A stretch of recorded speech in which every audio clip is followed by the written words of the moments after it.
नमस्कार, मैं हूं संजय शर्मा। आप देख रहे हैं 4PM न्यूज नेटवर्क। गजब है ज्ञानेश कुमार जी। लोग उनके खिलाफ अविश्वास प्रस्ताव ला रहे हैं और वो बैठ के पंचायत कर रहे हैं। लोगों के विश्वास तो क्या बचेगा जब उन पे ही सब लोग अविश्वास कर रहे हैं।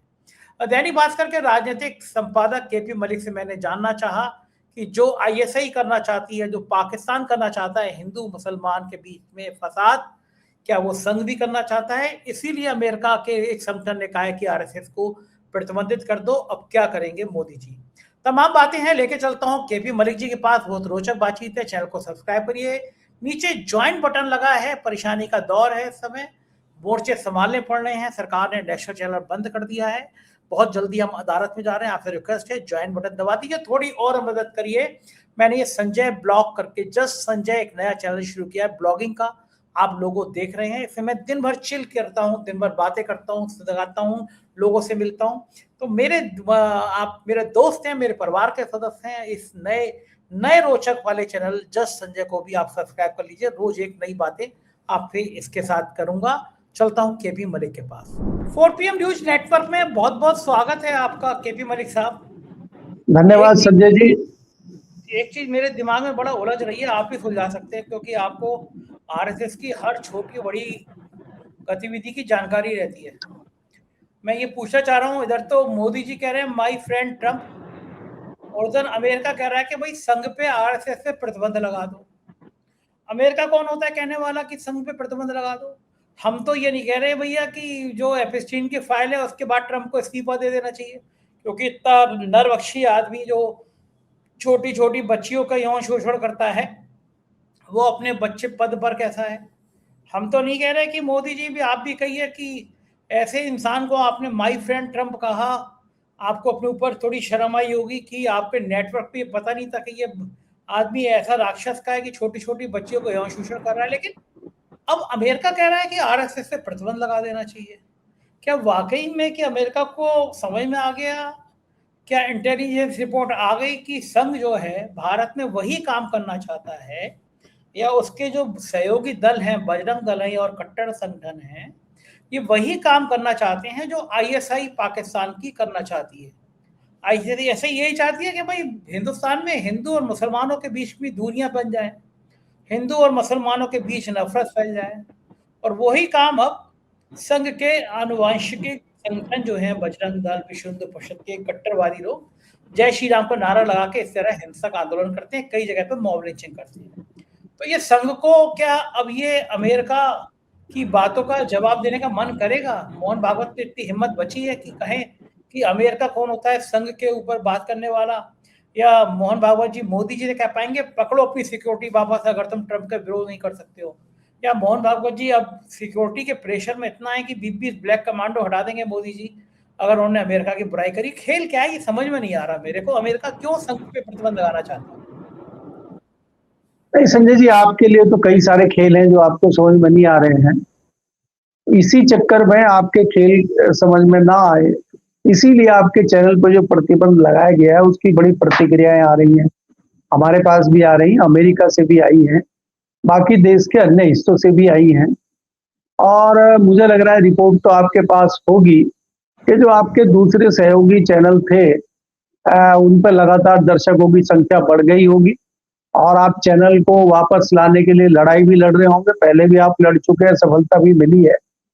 तो हौसले जो है बुलंद है, हम जैसे लोगों की आवाज भी दूर तक जाती है। तो इसमें मुझे लगता है कि इनके इस डराने से कोई डरने वाला नहीं है। ना दर्शक डर रहे हैं और ना हम डर रहे हैं, बल्कि हमें तो जब दर्शकों की शुभकामनाएं आती हैं और दर्शक इस तरह की बात करते हैं तो और ऊर्जा बढ़ती है और हिम्मत बढ़ती है इस तरह की चीजों को उठाने की। अब आप ये देखिए, जिस खबर की चर्चा आप कर रहे हैं कि अमेरिका में, एक सरकारी संस्था है, United state commission of international religion freedom, उसने ये सरकार को कहा है कि आरएसएस पे तत्काल जो है बैन लगाया जाए और उसकी जो संपत्ति है, आरएसएस की संपत्ति अगर कोई अमेरिका में तत्काल जब्त की जाए, यहां तक कहा है। तो ये खबर बाकी जगह कहीं है नहीं, लेकिन 4PM पे चल रही है। तो जब 4PM पे इस तरह की खबरें चलेंगी और मोहन भागवत जी और नरेंद्र मोदी जी के बारे में इस तरह की बातें होंगी तो देखिए संजय जी, चैनल तो बंद होगा। या तो आप थोड़ा राम धुन लगाइए, योगी धुन लगाइए और थोड़ा सा जो है नमस्ते सदा वत्सले शुरू कर दीजिए अगर चैनल को बचाना है, और खबरें चलाना है, सच्चाई दिखानी है, दर्शकों का दिल जीतना है, तो फिर ये इस तरह की चीजें आपको झेलनी पड़ेंगी।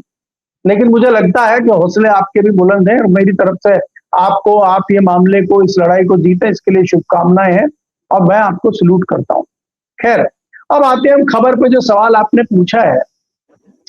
देखिए, देश में जिस प्रकार से आज हमारे क्रिटिसाइज हो रहे हैं, आज भारत की स्थिति बन गई है संजय जी, बहुत दुर्भाग्यपूर्ण है।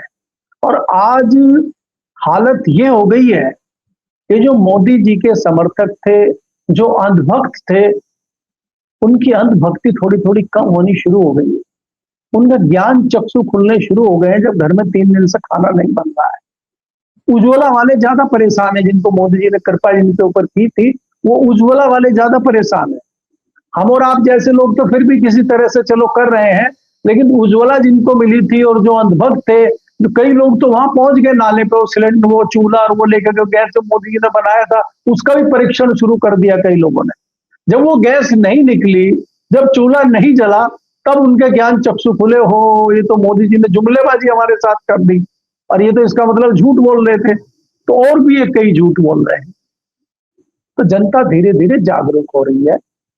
और अमेरिका में इस तरह की चीजें कहना भारत के लिए, मैं तो कहूंगा हिंदुस्तान के लिए, भाजपा के लिए, आरएसएस के लिए मुंह पे तमाचा है अमेरिका का। तमाचे तो हमें बहुत पड़ रहे हैं।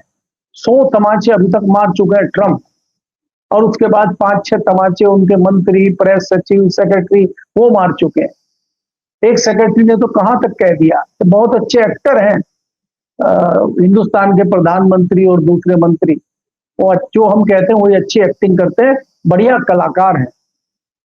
एक चैनल की एंकर ने कह दिया था कि मोदी जी ने टांगे फैला दी है। क्या क्या भारत के ऊपर इस तरह की चीजें हो रही हैं और हम मौन धारण किए हुए हैं। आरएसएस की खबर पे भी हिम्मत नहीं पड़ी है किसी आरएसएस पे उस पर बोलने के लिए। पहले भी इस तरह की सिफारिशें अमेरिका में और बाकी जगह की गई है, लेकिन तब बड़ी बड़ी बातें आरएसएस करती थी कि भारत की स्थिति कमजोर है, भारत सरकार बोल नहीं रही है, भारत सरकार ये नहीं कर रही। अब तो आप ही की सरकार है, अब करवा लीजिए ना। मोदी जी लाल आंख दिखाए ट्रंप को और कहें आपकी हिम्मत कैसे हो गई कि आप आरएसएस पर बैन लगा देंगे। आरएसएस तो हमारी भी माता है, इस पे आप कैसे बैन लगा सकते हैं? तो लाल आंख कहीं हो तो खुले। तो इसलिए मेरा कहने का मतलब यह है कि इस तरह की चीजें यहां नहीं हो रही हैं। नैतिकता और बेशर्मी इतनी बढ़ चुकी है कि आप कुछ भी कहते रहिए। आपने देखा, एक हफ्ता पहले सदन में नहीं आए थे और एक हफ्ता और बीत गया, सदन में प्रधानमंत्री जी नहीं आए। प्रधानमंत्री जी भागे भागे फिर ले, बिरला जी किसी तरह घुस गए अंदर, और देखिए युद्ध आया। युद्ध से उनको फायदा हुआ कि ज्यादा उनके जो है चर्चा ही नहीं हुई उनके अविश्वास प्रस्ताव पे। दूसरा एक और महाभियोग का मामला चल रहा है सदन में, और आपके जो परम मित्र हैं ज्ञानेश कुमार जी, उत्तर प्रदेश वाले, जो ज्ञानी बाबा हैं, उन्होंने प्रेस कॉन्फ्रेंस छुट्टी के दिन कर दी है, इतवार के दिन। उनसे इंतजार कल तक का भी नहीं हुआ कि भैया सोमवार को सुबह सुबह कर दे। आज संडे के दिन प्रेस कॉन्फ्रेंस कर दी है, देखिए। और आप विडंबना देखिए कि उनके दोनों तरफ 2 उनके सहयोगी बैठे हुए हैं, उनको भी माइक पे नहीं आने दिया, खुद ही ज्ञान बांट रहे हैं। नैतिकता, सिद्धांत, वो कोई उनके पीछे कुछ नहीं है। जब आपके खिलाफ इस तरह की चर्चा देश की संसद में चल रही है, जो आपके ऊपर आचार संहिता लगा सकती है, आप बैठ के वहां पे आचार संहिता राज्यों पे लगा रहे हैं। आपने 5 राज्यों पर आचार संहिता लगा दी, पहले अपनी आचार संहिता तो देख लेते। तो यहाँ तो बेशर्मी जो है बहुत ऊपर तक चली गई है। और इसमें तो मैं कम से कम यहाँ तो वही अच्छे हो गए ओम बिरला जी। ओम बिरला जी के ऊपर जितने दिन आरोप चले, जितने दिन उनके ऊपर बात हुई, वो बेचारे कम से कम सदन में तो नहीं आए। उन्होंने तो हमारे दोस्त को उनको जगदम्बिका पाल जी को बड़ा अच्छा मौका दिया और जगदम्बिका पाल जी ने बहुत अच्छी भूमिका निभाई। हालांकि एक बार तो खतरा हो गया था, ओम बिरला जी को डर गए थे कि कहीं ऐसा ना हो मेरी ना कुर्सी छिन जाए, कि ये तो बहुत अच्छा आदमी मिल गया। ओम बिरला जी थोड़ा हल्का कर रहे थे मामला, इन्होंने तो मीटर पूरा खींच दिया। तो मुझे लग रहा है इसी डर की वजह से ज्ञानेश कुमार जी ने अपने सहयोगी के हाथ में कमान नहीं दी कि कहीं कुछ अच्छा इन्होंने कर दिया और वास्तव में इनमें ये कुर्सी चली जाए। जाने वाली तो है, लेकिन वो एक्सटेंशन सोच रहे हैं कि यहाँ से अड्डे कहीं और मिल जाए, कहीं और कुछ राग दरबारी मिल जाए। इस चक्कर में वो पूरा अभी भी जो है अपना सहयोग सरकार को देते हुए दिखाई दे रहे हैं और भारतीय जनता पार्टी की जो ताल है उस पर नृत्य करते हुए दिखाई दे रहे हैं संजय जी। मलिक साहब, ये बात तो ठीक कह रहे हैं आप, लेकिन दूसरी बात एक और उत्तर प्रदेश में घट रही है। उत्तर प्रदेश में योगी आदित्यनाथ दिल्ली की बैटिंग सजाने में लगे रहते हैं कि दिल्ली निबट जाए, और दिल्ली के लोग योगी आदित्यनाथ की सेटिंग सटाने में लग जाते हैं कि ये निबट जाए। पंडित बिरादरी बड़ी भड़की हुई है, मतलब मेरी बिरादरी, ब्राह्मण बिरादरी को बड़ा लग रहा है कि इस बार जूता बहुत जोर जोर से पड़ रहे हैं। पहले हर बिरादरी का विधायकों का सम्मेलन हो गया, कोई आपत्ति नहीं, जैसी पंडितों ने करी सब बिदक गए, बीजेपी के प्रदेश अध्यक्ष ने कह दिया स्वीकार नहीं किया जाएगा। उसके बाद अलग अलग बयान इस तरह के आते रहे, ब्राह्मणों को की बड़ी मिर्ची लगती रही। अब तो एग्जाम भी आ गया कि बताइए अवसरवादी, मतलब मैं ब्रजेश पाठक की जगह होता तो इस्तीफा दे देता भाई। अगर आप ब्राह्मणों की राजनीति कर रहे हो, आपने शंकराचार्य का अपमान हुआ तो बुटुक जो थे उनको ब्रजेश पाठक जी ने बुलाया घर पे और उनका सम्मान किया, उनके पैर पैर हुए। कल मैं अखिलेश यादव जी से मिला था मुंबई में, तो वो भी कह रहे थे कि भाई ब्रजेश पाठक को चाहिए कि अगर ब्राह्मणों की बात कर रहे हैं तो इस्तीफा दे देना चाहिए उनको। और इस सरकार में तो ब्राह्मणों का जितना अपमान हो रहा है उतना कभी नहीं हुआ। अखिलेश जी ने कहा ये बात, कई जगह प्रेस में भी कहा उन्होंने ये बात कि कम से कम समाजवादी पार्टी सम्मान कर रही है। माता प्रसाद पांडे जी को देखो नेता बनाया है, और योगी जी भरे सदन में माता प्रसाद पांडे जी की पत्नी के लिए कह रहे हैं अपनी बुढ़िया को घुमा लाओ, कहीं ये भाषा मुख्यमंत्री की। और उसके बाद में पलट के फिर वो अफसर हैं वो भी काम लगा देते हैं, चुपचाप सवाल डाल दिया, पंडित मतलब अवसरवादी। अब वो ब्राह्मणों का जो रिएक्शन हो रहा है उत्तर प्रदेश में, क्या लग रहा है कि ब्राह्मण बनाम ठाकुर या ऊंची बनाम पिछड़ी जातियां, ये लड़ाई क्या अभी और बढ़ेगी? और ये लड़ाई बढ़ेगी तो ये किस रूप तक जाएगी? बैकवर्ड और दलित मान रहे हैं यूजीसी में सरकार ने ऊंची जातियों के सामने सरेंडर कर दिया, और ऊंची जाति मान रही है कि उनको अपमानित करने के लिए ये नियम लाए हैं। ये लड़ाइयाँ जातियों का जो लड़ाई है, क्या ये बीजेपी के लिए बहुत बड़ा नुकसान आने वाली है 2027 में और 29 में? और मुझे लग रहा है योगी जी भी चाहते हैं, लग रहा है मुझे, भैया पक्का तो क्या बताऊं मैं आपको। योगी जी चाहते हैं कि लड़ाई इतनी बढ़ जाए, वो तो भैया देखो ठाकुरों के नेता बन जाएंगे क्योंकि राजनाथ सिंह की उम्र हो गई, तो अब वो क्षत्रिय नेता बन जाएंगे, बन भी गए, ठाकुर उनको पसंद करते हैं। तो अगर मान लीजिए 2029 से बीजेपी निबट जाती है तो मोदी जी साइड में आ गए, तो 2014 में योगी आदित्यनाथ सशक्त प्रधानमंत्री पद के उम्मीदवार हो सकते हैं। तो उससे पहले बीजेपी की ऐसी बैंड बजाना चाहते हैं। आपको क्या लग रहा है उत्तर प्रदेश की राजनीति किस दिशा में जा रही है? केशव मौर्य का हेलीकॉप्टर देखिए आप, बार बार वो हेलीकॉप्टर दे दिया जा रहा है जिसमें बच जा रहे हैं, चार बार खराब हो चुका है हेलीकॉप्टर। तो क्या केशव मौर्य को निपटाने की रणनीति बन रही है कि भैया हेलीकॉप्टर में निपट जाओ? जैसे महाराष्ट्र में अजीत पवार के हेलीकॉप्टर क्रैश को लेकर तरह तरह के सवाल खड़े हो रहे हैं, तो इधर केशव मौर्य को निपटाने की कोशिश हो रही है, उधर ब्रजेश पाठक बेचारे, उनको समझ नहीं आ रहा है ये पंडितों के अपमान पे वो क्या बोल रहे हैं क्या नहीं बोल रहे। क्या लग रहा है आपको उत्तर प्रदेश की राजनीति में, आपका क्या मानना है? देखिए संजय जी, मैं तो आपको बहुत पहले से इस बात को कहता रहा हूं कि दिल्ली की और लखनऊ की जो भाजपा की लड़ाई है उसमें बाबा और गुजराती लॉबी जो है दिल्ली की, उसमें तलवारें खिंची हुई हैं।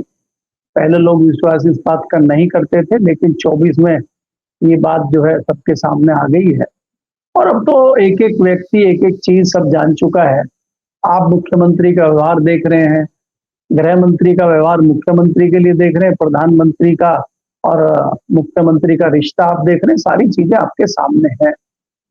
जिस तरह से दिल्ली से गए हुए कुछ लोग या दिल्ली के इशारे पे काम करने वाले लोग उत्तर प्रदेश में हैं और उनका नाता जिस प्रकार से योगी जी से है, वो सारी चीजें देखते हुए ये लगता है कि चाहे वो संघ हो, चाहे वो भारतीय जनता पार्टी का योगी का खेमा हो, चाहे वो भारतीय जनता पार्टी का दिल्ली का खेमा हो, सब मान के चल रहे हैं कि बड़ा नुकसान भारतीय जनता पार्टी को उत्तर प्रदेश में होने जा रहा है।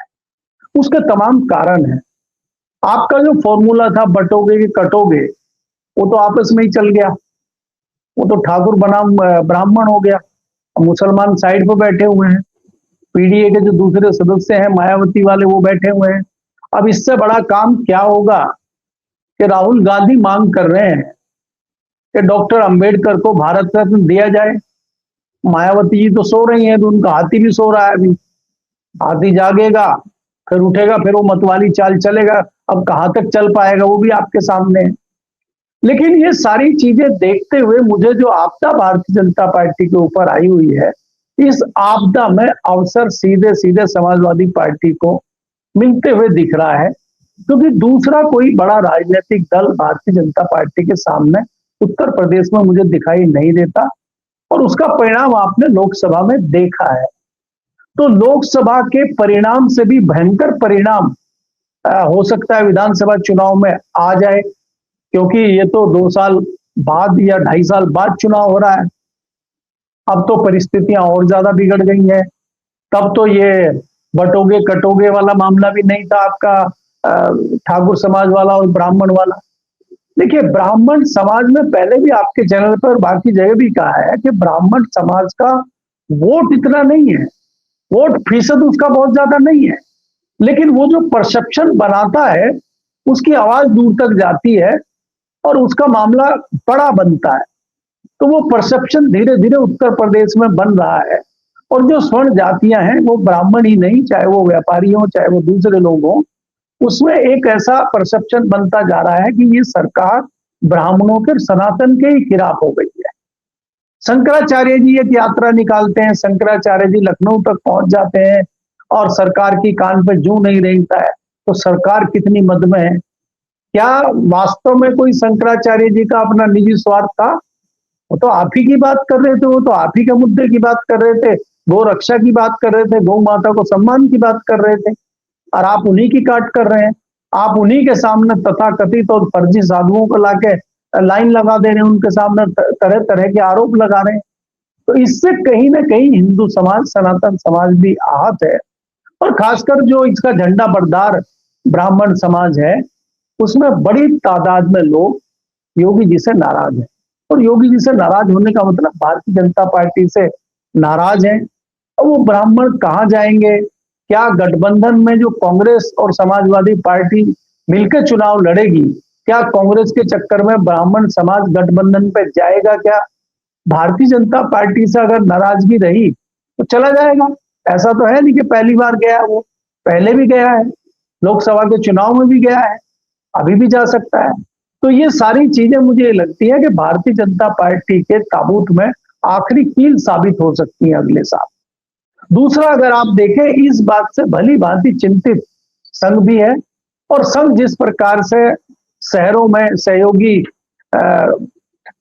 वो कार्यक्रम कर रहा है, अब अपने जो है आरएसएस के लोगों को भारतीय जनता पार्टी के लोगों को मिला के समागम करा रहा है, मिलाप करा रहा है, उनके शिकवे शिकायत दूर करने की कोशिश कर रहा है। लेकिन संघ में भी उतना दम अभी बचा नहीं है, क्योंकि संघ भी अपनी बात उस तरह से नहीं कह पा रहा है जिसके लिए संघ को जाना जाता है। हालात ऐसे लगने लगे हैं कि यहाँ पे अब कोई किसी की नहीं सुन रहा है। और देखिए संजय जी, अगर आप देखेंगे, अभी मोदी जी भी ये बात जान चुके हैं कि संघ में और भारतीय जनता पार्टी में उनकी भी साख लगातार गिरती जा रही है। और वो चौतरफा गिरे हुए हैं। वो देश विदेश की नीति में भी घिरे हुए हैं, वो विपक्ष में भी घिरे हुए हैं, वो संसद में भी घिरे हुए हैं, वो भाजपा में भी घिरे हुए हैं, वो संघ में भी घिरे हुए हैं। तो ऐसे में वो भी अब जो है थोड़े जहरीले हैं और गुस्से में हैं। अभी वो अपनी कुर्सी किसी भी कीमत पर नहीं जाने देना चाहते, और उसके लिए वो कुछ भी कर सकते हैं, चाहे उनको उत्तर प्रदेश को कुर्बान करना पड़े और चाहे वेस्ट बंगाल को कुर्बान करना पड़े। उनको अपनी कुर्सी बचानी है किसी भी कीमत पे। और आप देखेंगे ऐसे में भारतीय जनता पार्टी का बड़ा नुकसान होगा। लेकिन मोदी जी को और केंद्र का जो शीर्ष नेतृत्व है, उसको इस बात की कोई चिंता नहीं है, और चिंता योगी जी को भी नहीं है। जैसा आपने कहा कि योगी जी को चिंता नहीं है, योगी जी भी चाहते हैं कि एक झटका लगना चाहिए, ताकि हम शक्ति इकट्ठी करके 2029 या उसके बाद जो जोश खरोश से चुनाव लड़ सके, जोश खरोश से आगे बढ़ सके। शायद ये सोच के योगी जी भी बैकफुट पर जाना चाहते हैं, ऐसा मुझे लग रहा है। जी ठीक बात है। उत्तर प्रदेश की राजनीति का बिल्कुल सही खाका आपने खींच दिया। बात करते हैं ईरान की। ईरान ने अमेरिका और इजराइल का वो हाल कर दिया जो चचा ट्रंप ने सोचा नहीं था। चचा ट्रंप बचना चाह रहे हैं और ईरान दौड़ा रहा है। ये बिल्कुल वही जंबो जेट की तरह है कि भाग पहलवान, अब कितना भागेगा। किसी तरह अमेरिका चाह रहा है युद्ध खत्म हो जाए, ईरान कह रहा है नहीं बेटा, शुभ ने शुरू किया था, खत्म हम करेंगे। खाड़ी के मिडिल ईस्ट के देश बड़ा परेशान है कि अमेरिका के चक्कर में उनकी लंका लग गई। आपको क्या लग रहा है, भारत ने गलती करी ईरान का साथ ना देके अब गिड़गिड़ा रहे हैं कि हमें अपने जहाज आने दो। एलपीजी की जो हालत हो रही है पूरे देश में, हाहाकार मच गया है। लोग याद कर रहे हैं पहले नोटबंदी के टाइम में लाइन लगी थी और अब गैस के टाइम में लाइन लग गई है। मोदी जी लाइन खत्म करेंगे ही नहीं जिंदगी में। कुछ दिनों बाद शव ग्रहों पे भी लाइन लगेगी। भैया लोग जो हिसाब से परेशान हो रहे हैं, लाइन में खड़े खड़े मर जा रहे हैं। बताइए क्या स्थिति हो गई है। क्या लग रहा है आपको, ईरान युद्ध बीजेपी की, मोदी सरकार की एक बहुत बड़ी विफलता भी है इसमें कि हम लोग फैसला ही नहीं कर पाए हमें करना क्या है? देखिए संजय जी, अगर आप ईरान की बात करते हैं तो अमेरिका और इजराइल ने ईरान को बहुत हल्के में लिया था और अमेरिका ने सोचा कि इसको भी हम वेनेजुएला की तरह हैंडल कर लेंगे और वेनेजुएला मान बैठे थे ईरान को। लेकिन ईरान को इस बात का आभास था, ईरान के ऊपर इस तरह की हरकतें ये पहले भी कर चुके हैं। आपको याद होगा 1 साल पहले भी उनके साथ जिस प्रकार से युद्ध हुआ था और बीच में बात हुई थी कि युद्ध रुक गया और एकाएक इन्होंने फिर हमला कर दिया था। आज भी जो बातचीत हुई है उसमें भी ईरान के विदेश मंत्री ने कहा है कि हम युद्ध रोकने की बात तभी करेंगे जब हमें इस बात की गारंटी होगी कि ये दोनों देश हमारे ऊपर कोई हमला नहीं करेंगे और हमारा जो नुकसान है उसकी भरपाई करेंगे। और इतनी हिम्मत अभी अमेरिका में आ नहीं रही है कुछ बोले कुछ करे। बैक फुट पे दोनों चले गए, हालत दोनों की बहुत ज्यादा खराब है। दूसरी बात अगर आप देखेंगे कि बहुत बड़ा दाव ईरान लगातार खेल रहा है और उसने वहां हमले किए जो मुस्लिम देश अमेरिका के दोस्त थे। अमेरिका ने उनको गारंटी दी थी सुरक्षा की, वहीं ईरान ने हमले किए और उनकी कमर तोड़ने के लिए ईरान ने कई सारे सिटी बैंक हो, अमेरिका बैंक हो, दूसरे बैंक हो, माइक्रोसॉफ्ट हो, उसमें दुबई में, सऊदी अरेबिया में और खाड़ी के अन्य देशों में भी हमले किए हैं। उससे अमेरिका बहुत घबराहट और बौखलाहट में है। दूसरी जो सबसे बड़ी चीज हुई है, ईरान ने ताजा फैसला जो किया है कि अब हमें किसी से कोई विरोध नहीं है। जो अमेरिका और इजराइल के सहयोगी देश नहीं है उन देशों को छोड़ के कोई भी जल डमरू मध्य से अपना शिप ले जा सकता है, लेकिन कंडीशन एक ही है कि चाइनीज मुद्रा जो है युआन, उसी में आपको पेमेंट करना पड़ेगा। इसका मतलब है कि चाइना पीछे खड़ा हो गया है और चाइना ही ईरान की मदद कर रहा है, ये घोषित हो गया है। और अगर ये कुछ महीने चल जाता है मामला तो अमेरिका के डॉलर का स्वाहा हो जाएगा और उसकी अर्थी निकल जाएगी डॉलर की और युआन जो है खड़ा हो जाएगा और अमेरिका की कमर टूट जाएगी। इससे ज्यादा घबराहट अमेरिका में है और ये चाइना कर रहा है और आगे कर सकता है। इसी बात से थोड़ी सी घबराहट रूस को भी हुई है। रूस भी चाहता है कि मामला जल्दी से जल्दी निपटे। आपने देखा होगा कल पुतिन का बयान भी इसको लेके आया था। तो मामला अब इतना गंभीर हो चुका है कि जहां उनको लगता था कि ईरान अकेला खड़ा हुआ है, अब उनको समझ में आ गया कि चाइना इसके पीछे खड़ा हुआ है और चाइना को इतने आराम से जीतना उनके बस का नहीं है। अब आप भारत की अगर बात करते हैं, भारत की स्थिति बहुत खराब इस युद्ध में हुई है, बहुत बेइज्जती भी हुई है और बहुत हमारी साख भी गिरी है। जिस प्रकार से सबसे बड़ी घटना ये हुई कि हमारे यहाँ पे जो प्रशिक्षण लेने या अपना कोई प्रदर्शन करने एक इनका पोत आया हुआ था और उसमें लगभग 100 लोगों की मौत हुई है, 79 लोगों की मौत हुई है। वो बड़ा दुर्भाग्यपूर्ण भारत के लिए रहा। भारत बहुत अच्छी भूमिका संजय जी यहाँ निभा सकता था। भारत अपने आप को ऊंचाई पर ले जा सकता था। भारत एक ऐसा देश था जो इजराइल, अमेरिका और ईरान के बीच में मध्यस्थता कर सकता था, क्योंकि ईरान से हमारे अच्छे ताल्लुकात रहे, अच्छे रिश्ते रहे और हम यहाँ पे एक बड़ा पद पा सकते थे और दोनों तरफ से वास्तव में युद्ध हम बंद करा सकते थे। देखिए वो तो हमने शगुफा जुमला छोड़ा था कि यूक्रेन का और रशिया का युद्ध हमने बंद कराया, लेकिन हम ईरान, अमेरिका और इजराइल का युद्ध वापस में खत्म करा सकते थे, वास्तव में करा सकते थे, अगर यहाँ पे हमने थोड़ी सी हमारी विदेश नीति ठीक होती। लेकिन हमने इस दौरान ये देखा हमारी विदेश नीति, हमारी व्यापार नीति, हमारी आर्थिक नीति, सब हमारी नीतियां ध्वस्त होती दिखाई दी है। हमारी कोई नीति कहीं नहीं है। तो इसलिए भारत को इस बात का बहुत बड़ा मलाल भी रहेगा और बहुत बड़ा नुकसान भी होगा। और संजय जी, अंत में मैं ये कहना चाहता हूं आपको कि युद्ध अभी समाप्त नहीं हुआ है, और युद्ध अगर समाप्त होता भी है तो भारत को संभलने के लिए महीनों का टाइम लगेगा, और उन महीनों में आपको पेट्रोल की कीमतें, डीजल की कीमतें भी आसमान छुएंगी, गैस की कीमतें भी आसमान छुएंगी। और जब ये डीजल की, पेट्रोल की कीमत ज्यादा होगी तो उससे दूसरी जो चीजें हैं उनकी कीमत ऑटोमेटिकली बढ़ जाएगी। यानी कि आपको तैयार रहना होगा चौतरफा महंगाई में जीने के लिए, और 4 गुनी महंगाई तक भारत में बढ़ेगी। मुझे ऐसा अंदाजा इस बात से है कि भारत को बड़ा आर्थिक नुकसान होने जा रहा है। जी, बहुत बहुत शुक्रिया मलिक साहब, आपने मुझसे इतनी सारी बातें की, राजनीति समझाई, धन्यवाद। ये थे केपी मलिक जी। पूरी बातचीत आपने सुनी, कैसी लगी बातचीत? क्योंकि ये नए सिरे की बातचीत है, राजनीति के संबंधों में बात है, भारतीय जनता पार्टी की अंदर की बात है। कैसी लगी बताइएगा जरूर। शुक्रिया, थैंक यू।